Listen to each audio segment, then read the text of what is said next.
La folie des grandeurs, c'est vraiment une folie. Une folie à 2 milliards, somme colossale pour un film français en 1971, tourné en décor réel sur les lieux mêmes de l'action en Espagne, celle du XVIIe siècle reconstituée. Ce sera monumental. La folie des grandeurs, c'est la folie d'un homme, Gérard Houry, le roi de la comédie, le Cornio, un triomphe, La Grande Vadrouille, le plus grand succès du cinéma français, un film inscrit à jamais dans l'histoire du 7e art hexagonal, n'en déplaise aux critiques grincheux de l'époque. Arrêtez! Pourquoi voulez-vous les faire arrêter? Pour vous descendre, pardi. On est très bien comme ça. La folie des grandeurs, Houry en a eu l'idée il y a bien longtemps déjà, quand il était encore acteur. Pour sa dernière apparition au théâtre à la Comédie Française en 1960, il joue Ruy Blas de Victor Hugo. Et il se dit, pourquoi ne pas faire de ce drame, déjà adapté au cinéma par Jean Cocteau, une comédie pour le grand écran?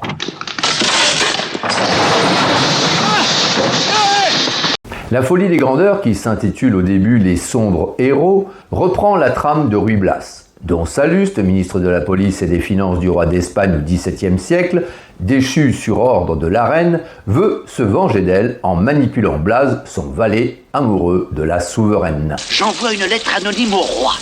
Il vous surprend, la répudie et me rappelle au pouvoir. La folie des grandeurs sera une comédie, mais aussi une satire du pouvoir, de ses intrigues de palais. Dans un instant, le roi sera mort. Un pour tous, chacun pour soi. De sa corruption, Ça, c'est pour moi. de son exploitation du peuple. Cette année, la récolte a été très mauvaise, alors il faut payer le double. Et de sa décadence.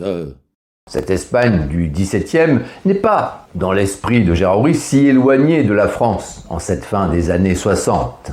Les pauvres, c'est fait pour être très pauvres et les riches, très riches. Voilà. Il n'est pas interdit de penser non plus qu'elle est même très proche de la France actuelle. Qu'est-ce que je vais devenir? Je suis ministre, je ne sais rien faire. La folie des grandeurs est intemporelle et universelle. Il le tient, son grand sujet, Gérard Houry. Les critiques n'ont qu'à bien se tenir. Et puis, La folie des grandeurs, ce sera le film des grandes retrouvailles de ce duo magique Bourvil-Louis de Funès. Le premier sera Blas, valet du second, ce dont Salluste, qui le fera souffrir, qui le manipulera pour parvenir à ses fins malhonnêtes. Vous avez une chance. Et cette chance, c'est moi. 3 ans déjà qu'ils ne se sont pas retrouvés ensemble sur un tournage. Celui de La Grande Vadrouille où Bourvil, pour détendre l'atmosphère, a fait beaucoup rire de Funès. Un peu trop. Louis lui avait même balancé un trait d'humour gentiment vachard. C'est le dernier film qu'on fait ensemble. Ah oui. Non, La Grande Vadrouille ne peut pas être leur dernier film ensemble. Ils le savent désormais. Gérard Houry leur en a écrit un autre, La folie des grandeurs, et je vais vous en raconter la folle histoire. Tout le monde se réjouit de ces retrouvailles Bourvil de Funès sous la houlette de Gérard Houry. Louis de Funès plus encore, il le sent bien, ce dont Salluste, cupide, Ça, c'est pour moi. hypocrite, Ja, danke schön, petit enfant, schön. Oh, ich bin heureux, meine Tante. lâche, Plus lâche que je ne croyais.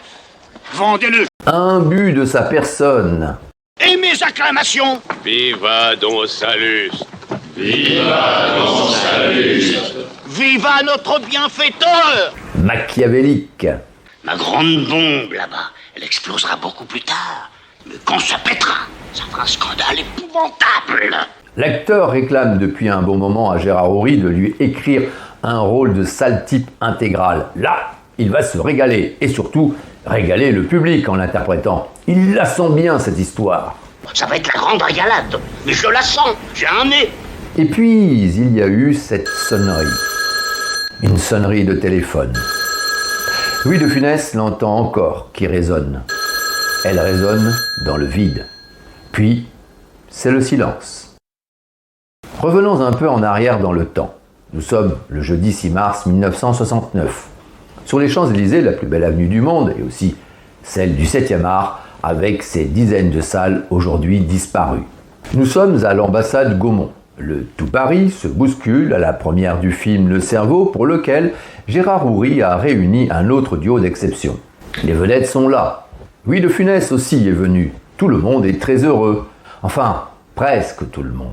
Gérard Houry porte en lui un très lourd secret. De temps à autre, il ne peut s'empêcher de glisser un regard compatissant vers Bourvil. Il ne pense plus du tout à la folie des grandeurs. La folie des grandeurs pourrait bien ne jamais exister. Le matin même, le médecin de Gérard Houry, vers lequel il a aiguillé l'acteur qui souffre de maux dorsaux, le lui a dit « Monsieur Bourvil ne tournera pas votre film. Dans une année, peut-être plus, Monsieur Bourvil aura cessé de vivre. » Comment Bourvil, la gentillesse même, cet homme qui incarne la joie de vivre, peut-il mourir si prématurément? Pourquoi lui? Le réalisateur a consulté son producteur, Alain Poiret. Que faire? Continuer. Ne serait-ce que pour le moral de l'acteur qui, lui, y croit toujours. Il se bat courageusement contre la maladie de Calère, un cancer de la moelle osseuse.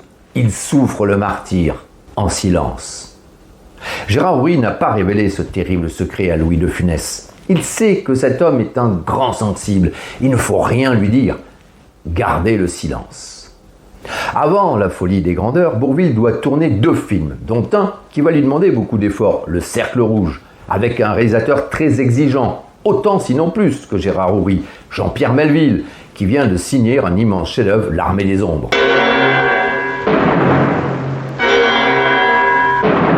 Et si je n'y crois pas jusqu'au dernier instant, jusqu'à la plus fine limite, je ne mourrai jamais. Quand Louis de Funès, finalement informé du mal qui ronge son futur partenaire, s'inquiète de sa santé, Bourvil le rassure, il a survécu à Melville. Il a même enchaîné avec un autre tournage, celui du mur de l'Atlantique. Tout va bien, le cancer on en guérit, lui dit-il, avec son éternel optimisme. Il fera La folie des grandeurs. Et ils s'amuseront bien en le tournant, ils riront franchement ensemble. Mercredi 23 septembre 1970. Louis veut prendre des nouvelles d'André. Il lui téléphone. Bourvil met du temps à venir décrocher.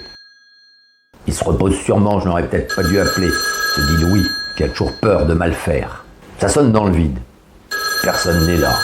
Ah, enfin, la sonnerie s'arrête. André a décroché. Allô? Mais non, ce n'est pas André, c'est une autre voix d'homme, celle du secrétaire auquel l'acteur dit « Bonjour, c'est Louis de Funès, je voudrais parler à M. Bourvil, s'il vous plaît. » Le secrétaire de Bourvil a un temps d'hésitation interminable. Dans un film, de Funès se serait énervé. Mais nous ne sommes pas dans un film, encore moins dans une comédie. Le secrétaire brise enfin ce silence pesant. La sentence tombe. « Vous ne pourrez pas lui parler, monsieur. Il est mort ce matin. » Louis est sonné. Il est au bord des larmes, mais il ne veut pas craquer, pas devant sa femme et son fils, Olivier. Dès lors, il se réfugie dans le silence. Il refuse de répondre aux journalistes qui le harcèlent et il n'assistera pas aux obsèques de Bourvil. Il ne veut pas que le cirque médiatique qui, immanquablement, se déchaînera autour de lui, vienne perturber la gravité de l'instant. Par respect pour Bourvil, il s'efface et reste seul dans ce silence assourdissant.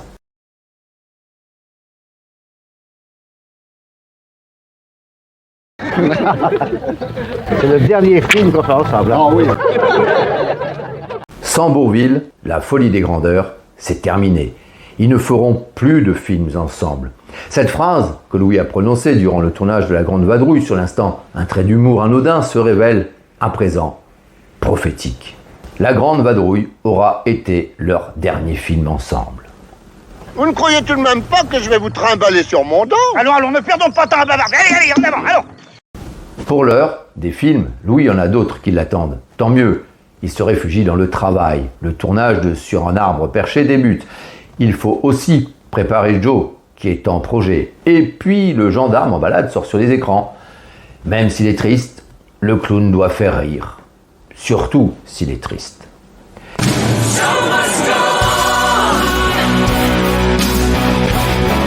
Oui, the show must go on. Le spectacle doit continuer.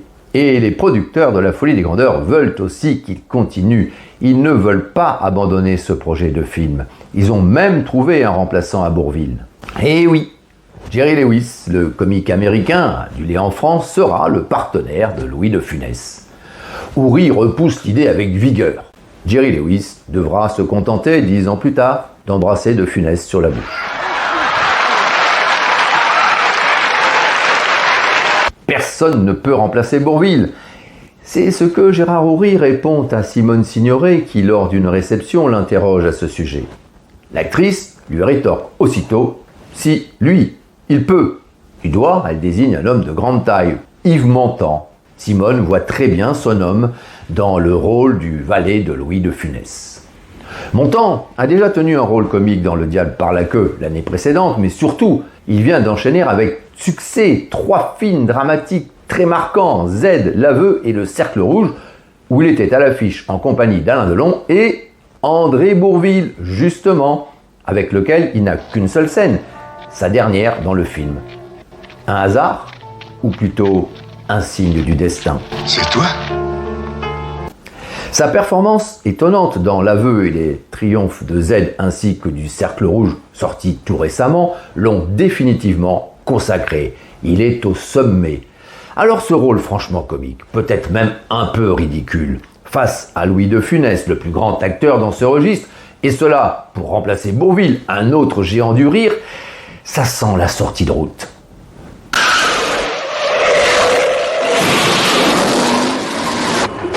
Après avoir convaincu Ourry, Signoret persuade Montand de relever ce défi. J'ai accepté le risque de ce film, de ce rôle, parce que j'aime tout ce que fait De Funès, qui est un grand ami de mon copain Pierre Mondi. Il me fait rire aux larmes, et j'ai vu tous ses films. Quand Gérard Ourry m'a lu le scénario, j'ai ri comme un fou en pensant à ce que lui pourrait faire de son rôle. Et j'ai aussi accepté avec enthousiasme, sans penser à moi. De Funès, circonspect, accueille cette idée a priori saugrenue en disant « Montand, pourquoi pas ?» Leur différence de taille pourrait être amusante. Vous êtes trop grand. Vous êtes mon valet, vous êtes trop grand. Alors, allons. Il faut que je vois ça, moi. Voilà, là je vois ça va maintenant. Mais de là à remplacer Bourvil. Pourtant, lui-même, De Funès a remplacé Yves Montand, d'abord prévu pour le rôle qu'il a repris dans Sur un arbre perché, dont il a fait une comédie. Un hasard ou un signe? Et si c'était un signe de mauvais augure? Et puis, vont-ils bien s'entendre? De Funès admire l'artiste, mais il connaît son engagement politique, très à gauche, à l'opposé de ses idées, et de sa discrétion. À ce propos, quand Montand apprend qu'une grande partie du film doit être tournée en Espagne, sous la dictature du général Franco, l'acteur rechigne.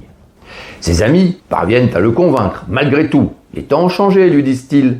Tout cela fait craindre le pire pour les relations entre les deux acteurs. Une certaine presse en salive d'avance. Ces journaux et revues ont déjà fait leur chou gras avec la récente mésentente Gabin de Funès sur le tatoué. Allez, ton canon chargé! Non! Ah si! Montand l'extraverti et De Funès le réservé. Ce choc des contraires va produire des étincelles incendiaires. Heureusement, Montand, finot, demande à Louis de Funès s'ils peuvent se rencontrer pour bavarder un peu. C'est Montand qui se déplace au domicile parisien du comique, rue Monceau. C'est Yves Montand qui a eu l'intelligence de venir me voir avant. D'abord, il est plus jeune, alors il est venu me voir. Et moi, je n'aurais pas fait un pas, parce que je tremblais de peur. Montand, lui, sort son numéro de charme. Après tout, ça a marché avec Marilyn, pourquoi pas avec De Funès? Et pour finir, il noue une sorte de pacte en lui déclarant « D'accord, Louis, 75% du film sont pour toi, mais les 25% qui me restent, je ne veux pas qu'on y touche. » C'est entendu. Même si dans l'esprit d'Yves, c'est plutôt 60-40. Oui, sans doute un peu, mais se confronter à Montand, c'est un défi qui le stimule. La folie des grandeurs verra le jour sous les meilleurs auspices, finalement. Vous allez comprendre. Le tournage doit commencer en avril 1971 sur les lieux mêmes de l'action, en Espagne donc. Gérard Ourry a vu grand. Doté d'un budget de 2 milliards de francs, il veut tourner dans les lieux historiques pour lesquels les autorités espagnoles ont donné leur accord. Tout va donc pour le mieux. Il doit juste réécrire le script afin de l'adapter à Montand, déjà séduit par le côté lutte des classes. Les pauvres, c'est fait pour être très pauvres et les riches, très riches. Voilà. C'est même, pour l'acteur, une sorte de retour aux sources. Lui, l'immigré italien de conditions très modestes, élevé dans la pauvreté, qui a réussi, qui s'est élevé dans la hiérarchie sociale, qui a acquis la culture lui faisant défaut, doit, dans le film, se faire passer pour un grand d'Espagne. Excusez-moi. Ne vous excusez pas, ce sont les pauvres qui s'excusent. Quand on est riche, on est désagréable. Le réalisateur scénariste exploite également le côté charmeur de Montand quand Blaze roucoule avec la reine dont il est fou amoureux. Il joue aussi sur la différence de morphologie avec De Funès. Que Montand, grand par la taille et le talent, Montand la star, le séducteur, soit maltraité par Louis De Funès, cela n'en sera que plus amusant. Vous inquiétez pas, ça c'est pour faire un gros dodo. Calme mon Pierrot. Attention. Il le peaufine, son scénario, Gérard Houry. Je crois qu'un scénario de cette sorte doit être travaillé. Bon, ce scénario a été réécrit à peu près 11 fois. Houry est justement en train de relire le scénario qu'il a coécrit avec sa fille Danielle Thompson et Marcel Julien quand Yves Montand déboule dans son bureau. L'acteur l'appelle fils. Allez savoir pourquoi, car c'est lui, Gérard Houry, le plus âgé des deux. Mais c'est Montand alors. Sans préambule, l'acteur lui déclare: Fils, si Franco fait garrotter les basques de Burgos, je n'attends pas ton fils. Sans Montand, c'en est fini du film. Mais comme dans tout scénario qui se respecte, un rebondissement rebat les cartes. Le 30 décembre, sous la pression internationale, Franco commue les condamnations à mort en peine de prison. Montand fera le film en Espagne. Mais l'Espagne présente un autre inconvénient que Franco. L'huile d'olive. Là-bas, tout est cuisiné à l'huile d'olive. Or, Jeanne de Funès, l'épouse de Louis, qui a un problème de vésicule biliaire source d'un récent malaise ayant affolé son époux, doit, selon son médecin traitant, absolument éviter l'huile d'olive. Oui, mais voilà, on le sait, Jeanne accompagne toujours Louis sur les tournages. Sa présence en Espagne est donc indispensable. Que faire ? Leur fils, Patrick, qui fait des études de médecine, leur dit que c'est n'importe quoi. Néanmoins, des conteneurs de beurre normand et d'huile de tournesol seront acheminés en Espagne pour Madame de Funès. De quoi tenir durant les longues semaines du tournage sur place. Le film doit en partie se tourner à Almeria, en Andalousie. Auparavant, 2 autres grosses productions françaises y ont été tournées. Un taxi pour Tobruk et 100 000 $ au soleil, les deux avec Lino Ventura en vedette. Et entre les deux, David Lean est venu y réaliser son chef-d'œuvre Laurence d'Arabie. Mais l'aura d'Almeria et l'attrait qu'elle exerce sur la production cinématographique proviennent surtout de la trilogie du dollar signée Sergio Leone.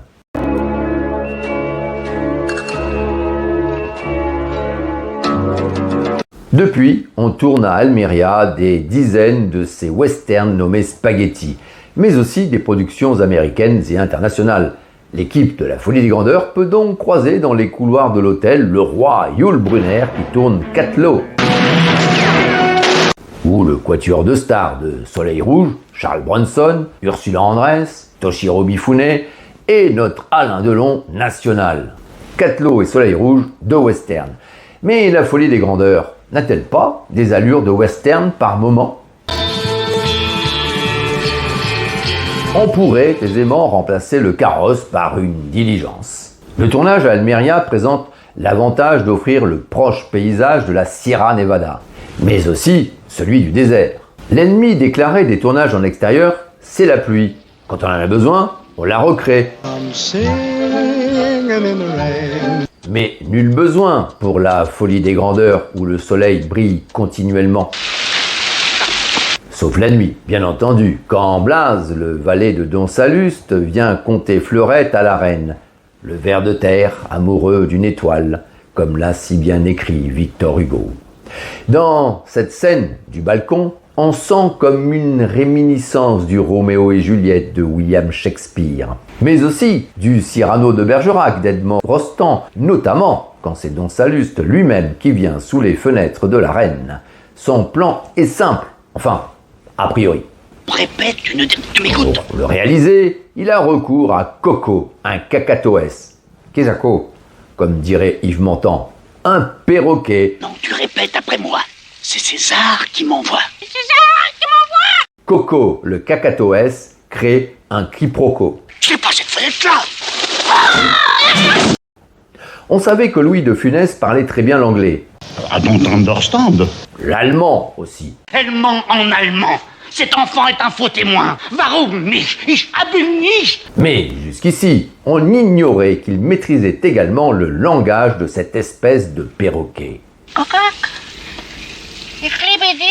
Et, clin d'œil à Cyrano de Bergerac, qu'il pouvait aussi se faire passer pour Blaze. Demain soir, auberge de la Capessa Negra. Tout cela ne sera pas sans conséquence, comme nous le verrons peu après, dans un final que Georges Feydeau n'aurait pas renié. La folie des grandeurs est donc un film ensoleillé.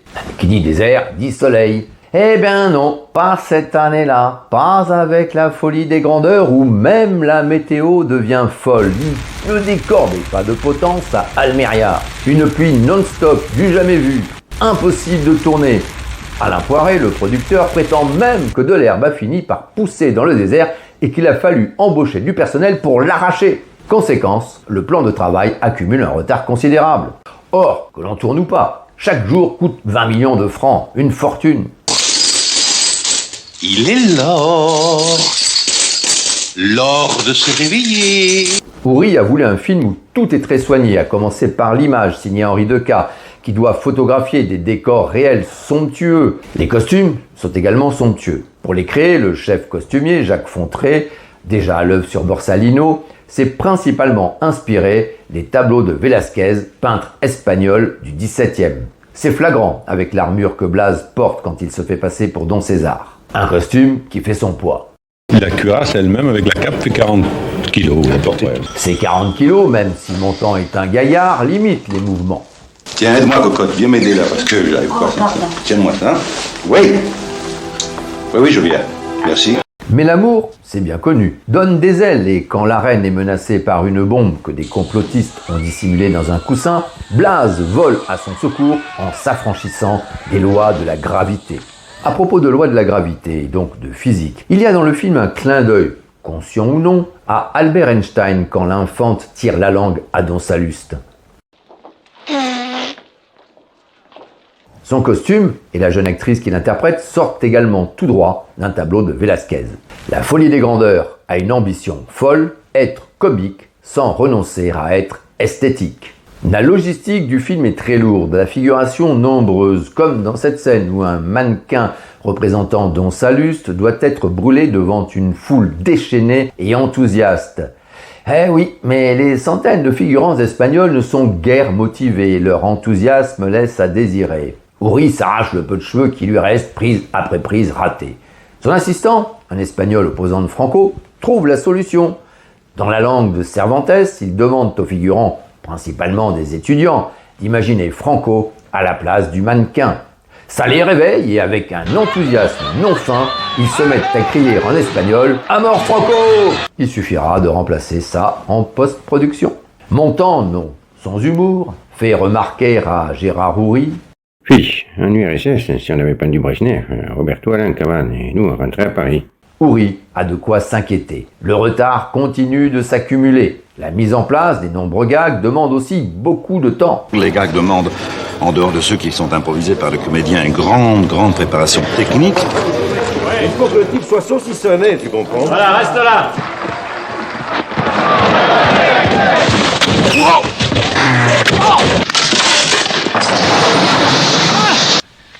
Aïe, aïe, aïe, aïe, aïe, aïe.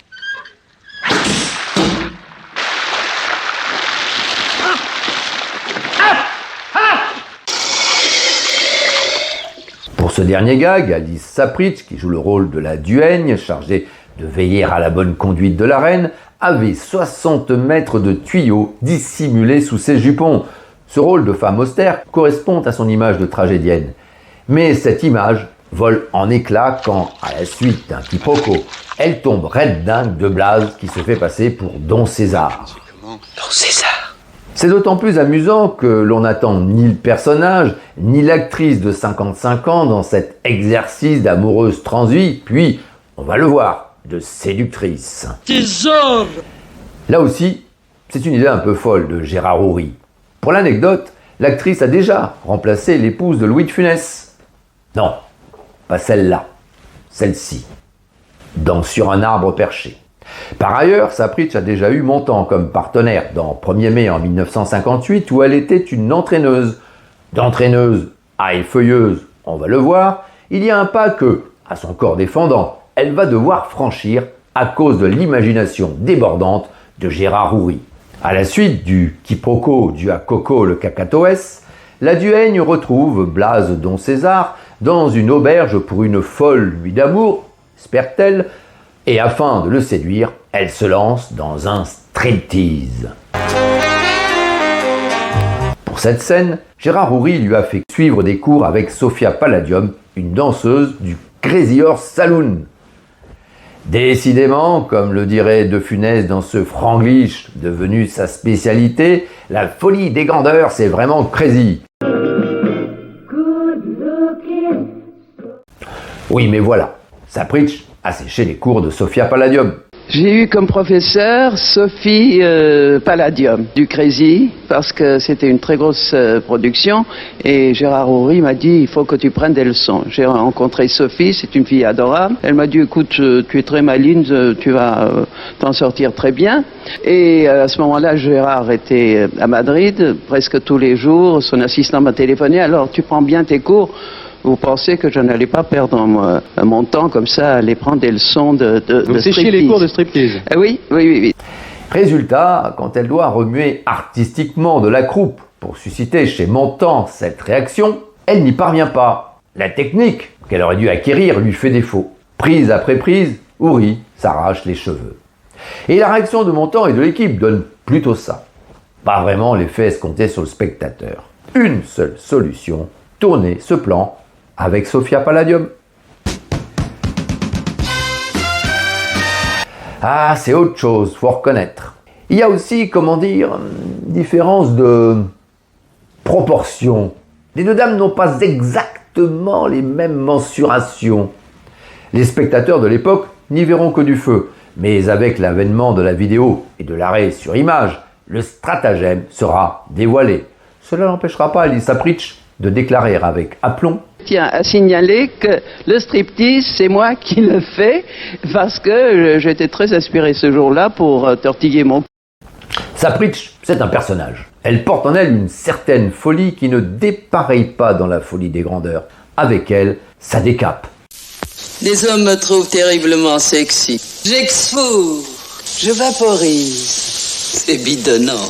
Elle est à fond dans son rôle, un peu trop. Quand elle se précipite sur Montand pour lui mordre l'oreille, elle le griffe jusqu'au sang. Le sang méditerranéen de l'acteur ne fait qu'un tour, il s'énerve et dit que ça suffit comme ça, il n'y aura pas d'autre prise. Sapritch illustre ici parfaitement le mot vamp, dérivé de vampire.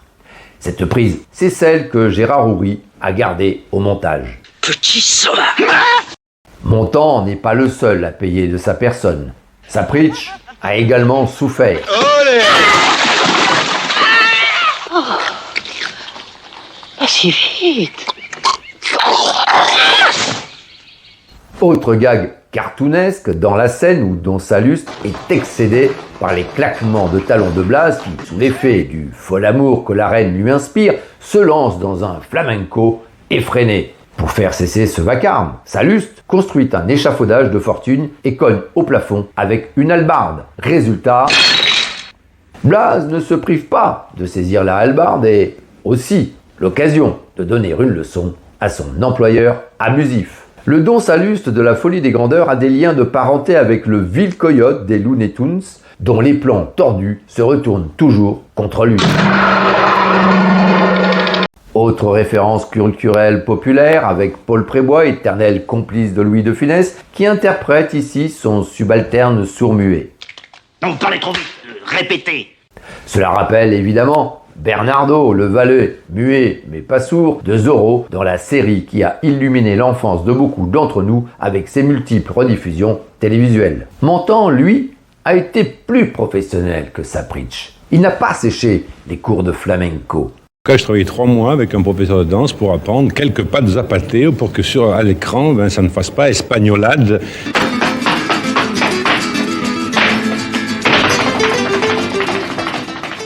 Pratiquement chaque scène du film constitue un défi. Tout cela prend un temps fou. Les 10 semaines de tournage vont durer 4 mois au total. en raison du retard qui s'accumule. L'équipe de tournage a même rebaptisé le film « La folie des glandeurs ».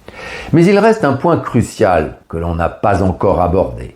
Entre De Funès et Montand, comment ça se passe? Comme certains l'ont prédit, se sont-ils écharpés sur le tournage? Boudés? Louis De Funès n'a-t-il pas déclaré au sujet d'un Montand qui ne se prive pas d'étaler ses opinions politiques? Le pire, c'est qu'il est sincère, il y croit à ces histoires, il est vraiment casse-bonbon. Écoutons Louis De Funès nous parler de son entente avec Montand. Pour l'instant, Benoît c'est gagné, maintenant c'est formidable, on s'amuse énormément. On s'amuse, enfin, on prend un grand plaisir à travailler ensemble. Et Montand, lui, quelle est sa vision de Louis De Funès? Je suis un fan, moi, de Louis De Funès. J'estime que c'est un personnage et un clown génial. Les deux acteurs, contre toute attente, s'entendent à merveille. Ils travaillent leurs scènes ensemble. Ils font même des propositions de changement et d'improvisation à Gérard Houry. Oui, ils se mettent dans les petits coins tous les deux, et puis ils reviennent et joyeusement se tordent en rire en disant « Dis donc, on a trouvé ça ». Je sais que c'est une idée bonne, j'en suis sûr. À peu près, enfin, à 99 chances, je suis sûr, des petites idées. Et on sait avec qui Montand. Alors, que nous disons entre nous, j'achète ou je n'achète pas. Il achète souvent? Oui, mais je sais d'avance qu'il faut lui amener tout cuit, c'est-à-dire presque jouer, il faut lui amener jouer. Le réalisateur ne les conservera pas toujours, comme celle-ci. La reine. Ah, la reine! La reine! Ah, on peut pas là. On peut pas là. C'est la reine. Ah! La reine chez moi, c'est aussi. Vite, mon pourpoint, ma poisson, vite! Sur l'écran, cela fonctionne parfaitement entre les deux acteurs. L'alchimie opère, le miracle a eu lieu. Non, pas là. Pas là. Intelligemment, Yves Montand ne cherche pas à rivaliser avec le comique de Louis De Funès. Au contraire, je sais m'effacer pour le laisser lui en avant. C'est aussi mon intérêt, c'est pas uniquement une question philosophique, je veux dire de désintéressement, c'est que j'ai tout intérêt dans le film que Louis De Funès soit remarquable, parce que s'il est remarquable, c'est aussi bon pour moi. Je pense que dans ce film-là, il va être vraiment extraordinaire. Même si le film offre à De Funès des répliques savoureuses et percutantes, le comédien peut pleinement s'exprimer avec son seul visage, ou plutôt avec ses 40 visages, puisque c'est ainsi qu'il a été surnommé, l'acteur aux 40 visages par minute. La scène où la reine le disgracie est à cet égard purement phénoménal. C'est un festival de mimiques où De Funès se surpasse. Meine Tante, meine Tantine. La reine, c'est Karin Schubert qui a fêté ses 81 ans en novembre dernier. Elle est d'origine allemande. Ça s'entend. Sie haben meine Ehrendame entehrt. Elle sait bien crier en français aussi. Vous quitterez Madrid demain. Après avoir, selon l'étiquette, rendu votre toison d'or au roi. Attention, minute culturelle. La Toison d'Or est l'ordre de chevalerie le plus important d'Espagne, où il existe toujours. Il a été fondé le 10 janvier 1430 par un Français, Philippe le Bon, duc de Bourgogne, qui s'est inspiré des chevaliers de la table ronde du roi Arthur. En référence à Jason dans la mythologie grecque, son insigne est une dépouille de bélier attachée en son milieu à un collier composé de briquets en forme de baie, comme Bourgogne, d'où jaillissent des étincelles qui illustrent la devise « Ante ferit quam flamma misset ». Il frappe avant que la flamme ne brille. Cela signifierait-il que le chevalier au combat est plus rapide que la lumière ? Dans le rôle de la reine, Karin Schubert apporte au rôle toute sa superbe et son charme teuton. Raus, schnell! Raus, schnell. Quelle jolie langue. Un charme qui, après le prophétique « Mon Dieu, comment suis-je tombé si bas » où elle jouait un second rôle, la conduira au cinéma érotique puis pornographique, du teuton au téton. Et il n'y avait qu'un pas. Du charme, Alice Sapritch n'en manque pas dans la vraie vie. Le couple de Funès le découvre quand, à chaque dîner, elle débarque avec un jeune homme différent. Agacés par cet étalage scandaleux, les deux Funès la banniront de leur table. Lors de ces repas, Jeanne de Funès se régale avec les plats, notamment les frites, préparées avec de l'huile d'olive subitement devenue inoffensive. Finalement, Patrick, leur fils, avait raison. Tout est bien qui finit bien. Un peu moins pour les protagonistes du film. Gérard Houry les envoie au barbaresque. Allez, c'est l'occasion d'une dernière petite folie. Ah, c'est une grosse folie. Autre folie donc, la présence d'Astérix et Abraracoursix. Pas sous cette forme, mais sous celle-là, à la fin du film. Ces deux dromadaires ont la voix de Pierre Tornade à bras raccourcix et Roger Carrel Astérix. La fin du film ressemble d'ailleurs à une BD ou un dessin animé avec la duègne qui poursuit Blaze dans le désert. Alors, c'est fini cette folie? Le tournage, oui, mais pas la folie. Il en reste une dernière, et non la moindre. Das ist eine große Folie. Oui, une grande folie, la musique.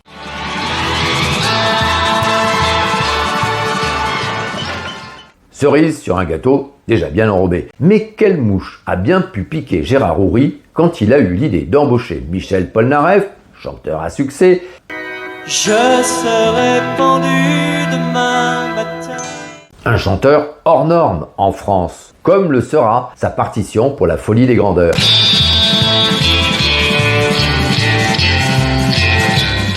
Quand Houry entend ça, il frôle l'infarctus. Une musique de western dans l'Espagne du XVIIe siècle avec des guitares électriques, c'est de la folie. Il balance à Polnareff, Ruy Blas n'est pas John Wayne. Le musicien lui rétorque, je suis en train d'agrandir ton écran, d'en faire du cinémascope.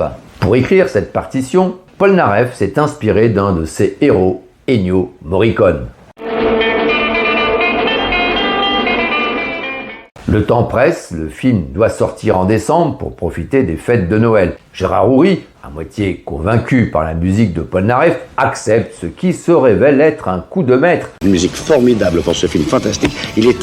C'est incroyable que la production n'ait pas encore sorti ce disque qui aurait dû paraître... Si, le disque du film qui aurait dû paraître au moins 15 jours avant. Le film a bénéficié d'une sortie de grande ampleur pour l'époque. 11 salles à Paris et périphérie, 110 en tout en France. Les spectateurs sont au rendez-vous avec 5 600 000 entrées en fin d'exploitation. C'est plus que le cerveau, mais moins que les attentes des producteurs. Au fil du temps, La Folie des Grandeurs, après de multiples rediffusions sur le petit écran, s'est imposée comme un classique très apprécié d'une certaine critique en général défavorable à Houry et De Funès. Gérard Houry et Louis De Funès, tant décriés en leur temps, pour ne pas dire traînés dans la boue, par l'intelligentsia et une certaine critique, sont aujourd'hui unanimement reconnus à leur juste valeur. La popularité de Louis de Funès est intacte, elle continue de grandir. Son génie comique a traversé les décennies et touche toujours les nouvelles générations. De Funès est même devenu une institution. Aimer De Funès, c'est de très bon ton, ce n'est plus honteux. La morale de cette histoire ? Rira bien, qui rira, le dernier.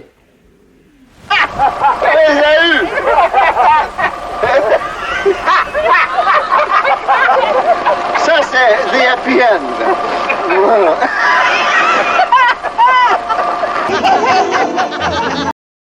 Abonne-toi. Mais oui, qu'est-ce que tu attends? Abonne-toi. Cinescopie, c'est de l'or. Alors, il est l'or. Plus Cinescopie.